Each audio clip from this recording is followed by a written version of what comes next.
Sometimes the worst betrayal begins with the most innocent phrase, "Honey, I'm going on a cruise with my work colleagues." We had lived together for 12 years. 12 years that I considered happy.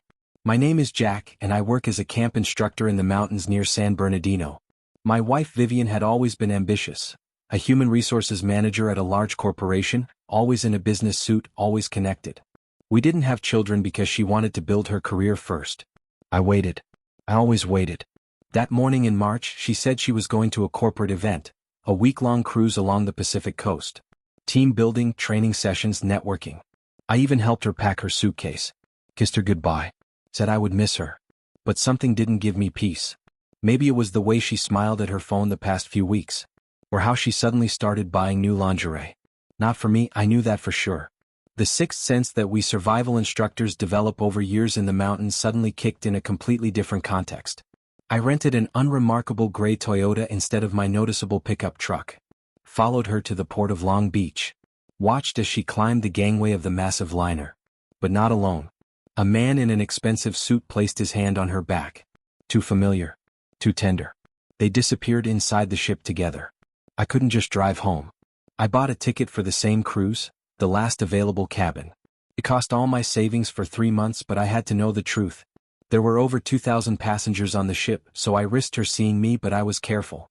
The first day I just searched for them. I found them on the third day. They were sitting by the pool on the upper deck. His name was William. I heard her say that name with such tenderness that I hadn't heard in years. He taught at the university, telling her something that made her laugh. She touched his hand. Then they went to a cabin. His cabin. A suite on the upper deck.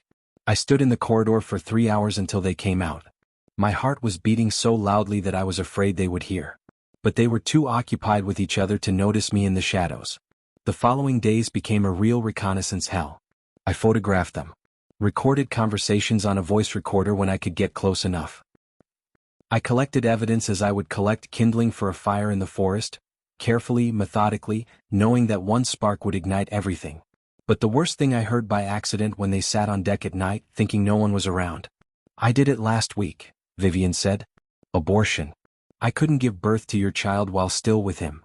I began to shake. I leaned against the railing, trying not to scream. She had been pregnant with his child. And gotten rid of it. Our possible child, she had refused me for years. And his child she simply eliminated as an obstacle. "Soon I'm filing for divorce," she continued. "I'll leave him the house, let him think he won. And all the real money is already in my account." William kissed her. "You're a smart woman. We'll be together and he won't even suspect." But I suspected. And that's when a plan was born in my head. Not revenge, a survival strategy. Like in the mountains, when you come face to face with a predator, you need to be smarter, faster, more ruthless. I quietly returned home a day before her. Connected with a lawyer, a good one, expensive. Showed all the photos, recordings. He smiled. "We can do this quickly and cleanly." But I didn't just want quick. I wanted her to feel the same thing I felt. The next few weeks were the best performance of my life. I met her with flowers. Listened to her lie about the wonderful corporate event and boring training sessions. Smiled, nodded, kissed her goodnight. And during the day I moved our joint assets. You see, even before the wedding 12 years ago, my uncle advised me something smart. Always have a stash that nobody knows about. I opened an offshore account in the Caymans 5 years ago when I inherited money from my grandmother. Vivian never knew about it. There I deposited part of my income over the years, legally through an investment company. There was over $200,000 there. Now I started transferring everything I had access to there. Our joint savings? I withdrew my half. Legally it was my money too. Bonus for the summer season at camp? Straight to offshore. She didn't even notice, she was too busy texting William. And then I did what she didn't expect. I filed for divorce myself. First, with all the evidence of infidelity. In California, infidelity doesn't affect property division, but it affects reputation. Especially if you're a human resources manager who preaches corporate ethics.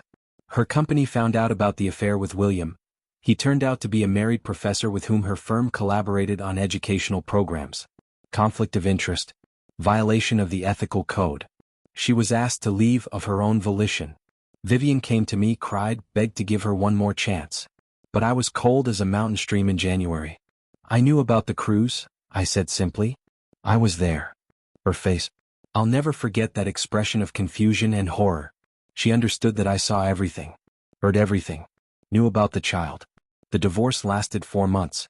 We divided all official property equally, sold the house, divided the money. But my offshore assets remained invisible. Her lawyer didn't even know what to look for. By the way, the same lawyer who helped me organize everything accidentally suggested the wrong direction for her side to search. They were looking for assets in Nevada, when they should have been looking across the ocean. But the most interesting began after the divorce. Vivian moved in with William. He actually left his family for her. Apartment rent, a new job with a lower salary, scandal at his university over ethics. They were together, but no longer in that luxurious life she had painted for herself. And me? I bought a small ranch in the Colorado mountains. Used that invisible money that officially didn't exist. Opened my own camp for teenagers, teaching them survival, orientation, honesty. Ironic, isn't it? A month ago I received a letter from Vivian. She wrote that William turned out not to be so perfect. That he controlled her every move. That she regretted it. Wanted to come back. I didn't answer. Just burned the letter in the fireplace of my new home. In the mountains I learned the main rule of survival. Never return by the same path you came. Always look for new ways forward. Last week I accidentally saw a photo on social media. Vivian and William at some party. She was smiling but her eyes were empty. He held a glass of wine and looked tired. They got each other, exactly what they wanted. And I sincerely hope they're happy together in that life they built on the ruins of our marriage. And I'm here in the mountains where the air is clean and people speak the truth. Where teenagers look at me with trust, and I teach them not only to survive in the forest but to survive in life. I teach them to value honesty because I once saw what lies look like in the eyes of a person I loved. Sometimes students ask me why I'm not married. I smile and say that the mountains are my best partner. They don't lie. Don't betray. Always remain what they are. My offshore account still exists. The money multiplies. Maybe someday I'll meet someone with whom I'll want to share a real life. But for now I just live. Freely. Honestly. And you know what? That's the best revenge. Being happy without the person who thought you couldn't survive without her. But this story doesn't end there. What I haven't told you yet is what happened 3 months after the divorce was finalized. That's when things took a turn I never expected. I was leading a weekend survival course for a group of corporate executives when I got a call from an unknown number. Usually, I don't answer such calls in the middle of a session, but something made me step away and pick up. Jack. It's Margaret. Vivian's mother. I hadn't spoken to Margaret since the divorce. She had tried to defend her daughter initially, but when I showed her some of the evidence, not all of it, just enough, she had gone silent and never contacted me again. Hello, Margaret, I said carefully. I need to tell you something. About Vivian and William. Her voice was shaking. I think you deserve to know. We met at a small diner in Denver 2 days later. Margaret looked older than I remembered, her face lined with worry. She ordered coffee but didn't touch it. William has been married twice before, she began. Both times he left his wives for younger women he met through his work. Both times those relationships ended badly. I found out by accident. A friend of mine knows his first wife. Why are you telling me this? I asked. Because Vivian is miserable and part of me wonders if she deserves it. But another part, the mother part, can't stand to see her destroying herself. Margaret's eyes filled with tears. She lost her job because of the scandal. She's working as an administrative assistant now, making a third of what she used to. William is jealous and controlling. He checks her phone, questions where she goes. She told me last week she wanted to leave him, but she signed a lease with him and she can't afford to break it. She made her choices, I said quietly. I know she did. Margaret looked down at her untouched coffee. I just thought you should know that karma is real. And I wanted to apologize for not believing you at first. You were always good to her, Jack. Better than she deserved.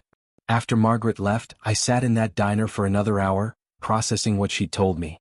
Part of me felt vindicated. Another part felt nothing. The anger that had burned so hot during those months on the cruise and after had cooled to ashes. Vivian's suffering didn't give me joy. It just confirmed what I'd already learned. People who build their happiness on someone else's pain rarely find lasting peace. Back at the ranch, I threw myself into work. The teen camp was thriving. I had hired 2 additional instructors. Both former military, both good people who understood what it meant to teach kids real skills and real values. We were booked solid through the summer with a waiting list for fall. One evening in late May, I was sitting on my porch watching the sunset paint the mountains in shades of orange and purple when a car pulled up the long driveway. I didn't recognize it, a beat-up Honda that had seen better days. When the driver's door opened, my stomach dropped. Vivian. She looked different. Thinner. Her hair was pulled back in a simple ponytail instead of the styled perfection she'd always maintained. She wore jeans and a plain t-shirt. No makeup. No jewelry. "Jack," she said, standing by her car as if afraid to come closer. "I know I have no right to be here." "Then why are you?" My voice was calm but my heart was racing. "Because I need to tell you the truth. The whole truth. Not the version I told myself to justify what I did, but the real truth." She took a step forward. Can we talk? Just for a few minutes?" Against my better judgment, I nodded toward the other chair on the porch. She sat down, keeping distance between us, and for a long moment she just stared out at the mountains. "I was a coward," she finally said. "That's the truth. I was afraid of getting older, afraid of becoming ordinary, afraid of being just another suburban wife with kids and a minivan." William represented everything I thought I wanted. Intellectual conversation, sophistication, excitement. He made me feel young and important. "I don't need to hear this," I said. "I know. But I need to say it." She turned to look at me and I saw tears on her cheeks. "The baby wasn't his, Jack. It was yours." The world tilted. "What?" "The baby was yours. I was 8 weeks pregnant when I went on that cruise. I just found out a few days before. And I panicked because I'd already started the affair with William, and I knew I was going to leave you and I couldn't." She broke down, covering her face with her hands. "I couldn't have your baby knowing what I was about to do to you. So I told William it was his to make him feel more committed to leaving his wife. And then I had the abortion. I killed our baby, Jack. Yours and mine." I couldn't speak. Couldn't breathe. All this time I'd thought she'd been pregnant with William's child. But it had been mine. Our child. The child she'd refused me for years finally conceived and then. "Get out," I whispered. "Jack. Get out." I stood up, my hands shaking. "You came here to tell me that? To make yourself feel better by confessing? You killed our child, Vivian. Our child. And you lied about it even in your betrayal. There's no forgiveness for that. There's no redemption. Just, get out of my sight." She stood, sobbing, and stumbled back to her car. I watched her drive away, the taillights disappearing down the mountain road. Then I went inside, closed the door, and for the first time since that cruise I broke down completely. Before I continue, please pause the video and subscribe to the channel so you don't miss any new interesting stories. Thank you. The next few weeks were dark. I went through the motions, teaching classes, leading hikes, maintaining the ranch, but inside I was hollow. The knowledge that I'd been a father, however briefly, and that chance had been stolen from me by the woman I'd loved, was almost too much to bear. It was one of my students who pulled me back. His name was Marcus, a 16-year-old kid from a broken home who'd come to camp angry at the world. We were on a 3-day wilderness trek when he asked me point blank, "Why do you teach us all this stuff about honesty and integrity when the world is full of liars and cheats?" We were sitting by a campfire, the stars brilliant above us. "Because," I said slowly, "someone has to be the person who keeps their word. Someone has to be the standard. Otherwise, we all sink into the mud together." "But doesn't it hurt? Being the good guy when everyone else is taking shortcuts." "Yes," I admitted. "It hurts like hell sometimes. But you know what hurts more? Losing yourself. Becoming the thing you hate." I could have become bitter and cruel after what happened to me. I could have spent my life plotting revenge, destroying the people who hurt me. But then I'd be just like them. And I'd have lost the only thing they couldn't take from me, my integrity. Marcus was quiet for a long time. Then he said, "I want to be like you when I grow up. One of the good guys." That conversation changed something in me. I realized that Vivian's final confession, as devastating as it was, had been her last attempt to maintain power over me. By telling me about the baby, she tried to transfer her guilt onto my grief. But I didn't have to carry that burden. The choice she made was hers alone. The consequences were hers to live with. I started going to therapy.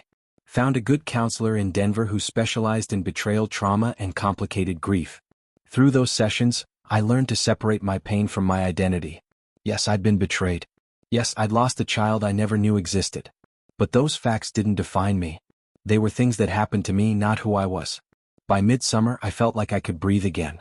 The camp was doing better than ever. I'd started dating someone, a park ranger named Sarah who loved the mountains as much as I did. We took it slow, both of us having been burned before, but there was something real there. Something honest. Then, in August, I got another unexpected call. This time from William. "I think we should talk," he said without preamble. Man to man. "I have nothing to say to you. Then just listen. Please." He sounded tired. Defeated. "I'm calling from a hotel room. Vivian and I split up last week. I moved out." "Congratulations," I said drily. "No, you don't understand. I'm calling because you deserve to know what really happened. The whole story." Against my better judgment, I stayed on the line. "Vivian told me she was pregnant with my child," William continued. "That's why I left my wife. That's why I blew up my entire life. But she wasn't pregnant. She'd already had the abortion before the cruise even ended. She lied to me to make sure I'd commit to leaving my family." "I know," I said. "She told me." "Did she tell you that she'd been planning to leave you for almost a year? That she'd been systematically moving money into a separate account? That I wasn't her first affair, just the first one she got caught in?" My blood ran cold. "What?" "There were 2 others before me. Both short-term, both men from her company. I found out by accident when I was looking through her email. She's a serial cheater, Jack. Has been for years. You weren't the problem. You were never the problem." After he hung up, I sat with this new information. Part of me wanted to be angry all over again, to feel the betrayal fresh and raw. But mostly I just felt free. Because William had confirmed what I'd come to understand through therapy. Vivian's actions were about her own brokenness, not about any failure on my part. I called Sarah and asked if she wanted to come over. When she arrived, I told her everything, the cruise, the betrayal, the baby, all of it. I'd been holding back, afraid that my past would scare her away. But she just listened, held my hand, and when I finished she said, "Thank you for trusting me with that. It doesn't change how I feel about you." That night, sitting on my porch with Sarah beside me, I realized something profound. Vivian had tried to destroy me. She'd betrayed me in the worst possible ways, lied about a child, stolen my trust and my innocence. But she hadn't destroyed me. I'd survived. More than that, I'd thrived. The ranch was successful. My students loved the camp. I had genuine friends, a woman I was falling in love with, and mountains that stood eternal and unchanging around me. I'd built a life that was authentic and good, while Vivian and William had built a relationship on lies and manipulation that had inevitably collapsed. In September, I got one final piece of news. Margaret called to tell me that Vivian had moved back to her hometown in Minnesota, taking a job at a small company there. She'd finally hit bottom, Margaret said, and was in therapy trying to figure out why she'd sabotaged every good thing in her life. "Do you think you'll ever forgive her?" Margaret asked. I thought about it carefully. Forgiveness isn't about saying what she did was okay. It's about releasing my need for her to suffer for it. In that sense, yes, I forgive her. Not for her sake, for mine. Because I refuse to carry that anger anymore. It's too heavy and I have too much life to live. Margaret was crying softly. "You're a good man, Jack. I'm sorry we didn't appreciate that when we had the chance." "I'm sorry too," I said honestly. "But we all make the choices we make. Now we live with them." After that call, I deleted all the photos I'd taken on the cruise. Erased the voice recordings. I'd kept them initially as insurance, but I didn't need them anymore. The evidence of her betrayal was no longer relevant to my life. What mattered was the evidence of my survival. The ranch, the business, the kids I taught, the relationship I was building with Sarah.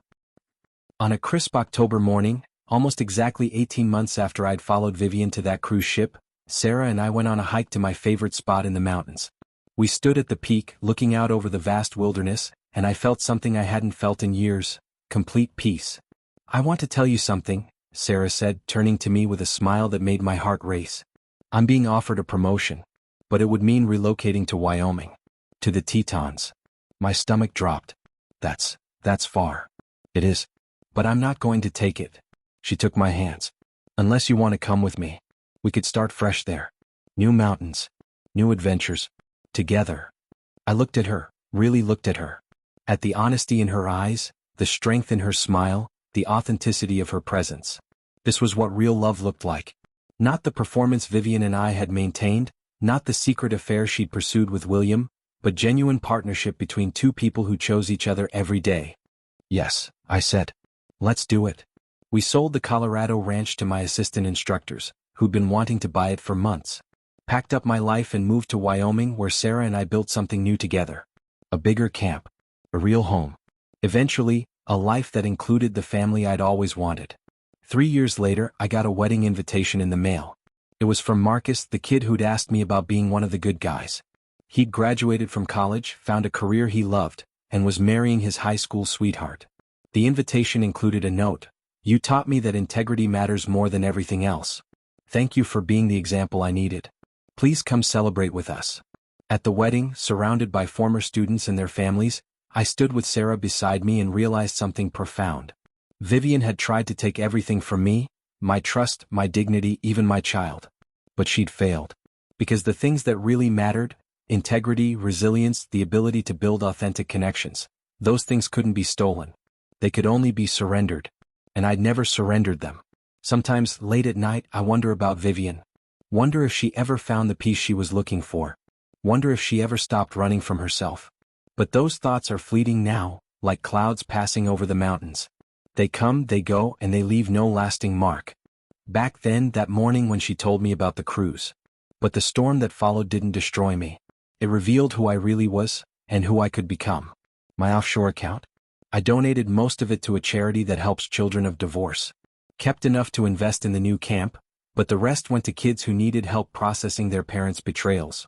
It seemed fitting, turning the money I'd hidden from Vivian into something that healed the kind of wounds we'd both inflicted in different ways. These days, I teach a special weekend program for divorced parents and their teenagers. We go into the wilderness together, learn survival skills, and have honest conversations about trust, betrayal, and rebuilding. Many of those parents remind me of who I was, broken, angry, trying to figure out how to move forward. And I get to tell them what I learned. You don't move forward by dragging your past behind you. You move forward by accepting what happened, learning from it, and choosing to build something better. Sarah and I got married last spring in a simple ceremony on the mountain behind our home. No cruise ships. No elaborate plans. Just truth, commitment, and love built on a foundation of honesty. Marcus was there, along with dozens of former students. Margaret even came, having become someone I considered a friend over the years. "Vivian asked me to tell you congratulations," Margaret said at the reception. "She's doing better. Has a therapist she sees twice a week. Found a good man. A teacher like William, but kind. Patient. They're taking it very slow." "I'm glad," I said, and I meant it. Not because I'd forgiven her in the way people usually mean, with hugs and reconciliation, but because her suffering served no purpose. Her healing didn't diminish mine. She wanted me to tell you she's sorry. Really sorry. She knows she can never make it right, but she's trying to be better. "Tell her I wish her well," I said. "And tell her that the best apology she can give me is to never do to someone else what she did to me." Margaret nodded, tears in her eyes. "She's trying. She really is." That night, dancing with Sarah under the stars, surrounded by people who loved us and knew our whole story, I realized something beautiful. Vivian had taught me what love isn't: manipulation, betrayal, selfishness. And in teaching me that painful lesson, she'd freed me to find what love is: partnership, honesty, mutual sacrifice. The mountains around us stood eternal and strong, just as they had that day I'd watched Vivian board the cruise ship. But I was different now. Stronger. Wiser.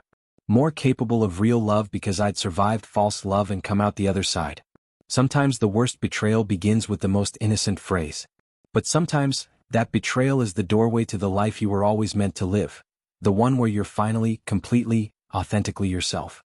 YouTube may no longer suggest my channel to you, so subscribe to it to receive new interesting stories.